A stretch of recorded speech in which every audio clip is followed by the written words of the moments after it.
നിയമാവർത്തനം അധ്യായം 20. ധീരമായി യുദ്ധം ചെയ്യുക. നീ യുദ്ധത്തിന് പുറപ്പെടുമ്പോൾ ശത്രുവിന് നിന്നേക്കാൾ കൂടുതൽ കുതിരകളും രഥങ്ങളും സൈന്യങ്ങളുമുണ്ടെന്ന് കണ്ടാലും ഭയപ്പെടരുത്.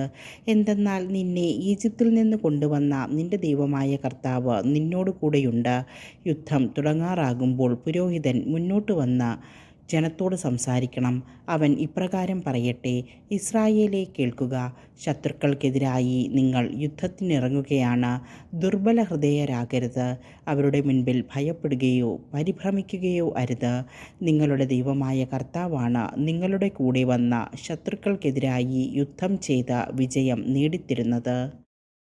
അനന്തരം നായകന്മാർ ജനത്തോട് ഇപ്രകാരം പറയണം: ഭവനം പണിയിച്ചിട്ട് അതിൻ്റെ പ്രതിഷ്ഠാകർമ്മം നിർവഹിക്കാത്ത ആരാണ് ഇക്കൂട്ടത്തിലുള്ളത്? താൻ യുദ്ധത്തിൽ മരിക്കുകയും മറ്റൊരാൾ അതിൻ്റെ പ്രതിഷ്ഠാകർമ്മം നിർവഹിക്കുകയും ചെയ്യാൻ ഇടയാകാതിരിക്കേണ്ടതിന് അവൻ വീട്ടിലേക്ക് മടങ്ങിപ്പോകട്ടെ.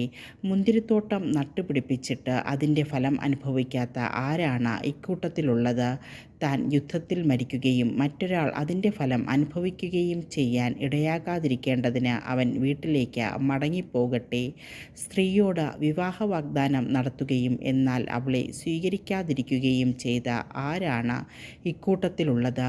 താൻ യുദ്ധത്തിൽ മരിക്കുകയും മറ്റൊരാൾ അവളെ സ്വീകരിക്കുകയും ചെയ്യാതിരിക്കേണ്ടതിന് അവൻ വീട്ടിലേക്ക് മടങ്ങിപ്പോകട്ടെ.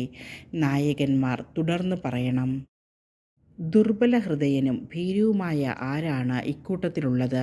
അവൻ്റെ സഹോദരന്മാരും അവനെപ്പോലെ ചഞ്ചലചിത്തരാകാതിരിക്കേണ്ടതിന് അവൻ വീട്ടിലേക്ക് മടങ്ങിപ്പോകട്ടെ. നായകന്മാർ ജനത്തോട് സംസാരിച്ചു കഴിയുമ്പോൾ ജനത്തെ നയിക്കുന്നതിനായി പടത്തലവന്മാരെ നിയമിക്കണം. യുദ്ധത്തിനായി നിങ്ങളൊരു നഗരത്തെ സമീപിക്കുമ്പോൾ സമാധാന സന്ധിക്കുള്ള അവസരം നൽകണം.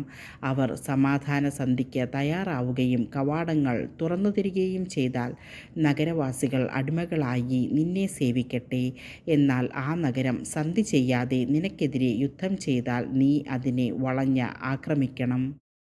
നിന്റെ ദൈവമായ കർത്താവ് അതിനെ നിന്റെ കയ്യിൽ ഏൽപ്പിക്കുമ്പോൾ അവിടെയുള്ള പുരുഷന്മാരെയെല്ലാം വാളിനിരയാക്കണം. എന്നാൽ സ്ത്രീകളെയും കുട്ടികളെയും കന്നുകാലികളെയും നഗരത്തിലുള്ള മറ്റെല്ലാ സാധനങ്ങളോടുമൊപ്പം കൊള്ളവസ്തുക്കളായി എടുത്തുകൊള്ളുക. നിന്റെ ദൈവമായ കർത്താവ് നിനക്ക് തരുന്ന ശത്രുക്കളുടെ വസ്തുവകകളെല്ലാം അനുഭവിച്ചു കൊള്ളുക. ഈ ദേശക്കാരുടേതല്ലാത്ത വിദൂരസ്ഥലമായ പട്ടണങ്ങളോട് നീ ഇപ്രകാരമാണ് പ്രവർത്തിക്കേണ്ടത്. എന്നാൽ നിന്റെ ദൈവമായ കർത്താവ് നിനക്ക് അവകാശമായി തരുന്ന ഈ ജനതകളുടെ പട്ടണങ്ങളിൽ ഒന്നിനെയും ജീവിക്കാൻ അനുവദിക്കരുത്. നിന്റെ ദൈവമായ കർത്താവ് കൽപ്പിച്ചിട്ടുള്ളതുപോലെ ഹിത്യർ, അമോര്യർ, കാനാന്യർ, പെരീസ്യർ, ഹിവ്യർ, ജബൂസ്യർ എന്നിവരെ നിശേഷം നശിപ്പിക്കണം. അവർ തങ്ങളുടെ ദേവന്മാരുടെ മുൻപിൽ ചെയ്യുന്ന മ്ലേച്ഛതകൾ നിങ്ങളെ പഠിപ്പിക്കാതിരിക്കാനും അങ്ങനെ നിങ്ങളുടെ ദൈവമായ കർത്താവിനെതിരായി നിങ്ങൾ പാപം ചെയ്യാതിരിക്കാനുമാണ് ഇപ്രകാരം നിർദ്ദേശിച്ചിട്ടുള്ളത്.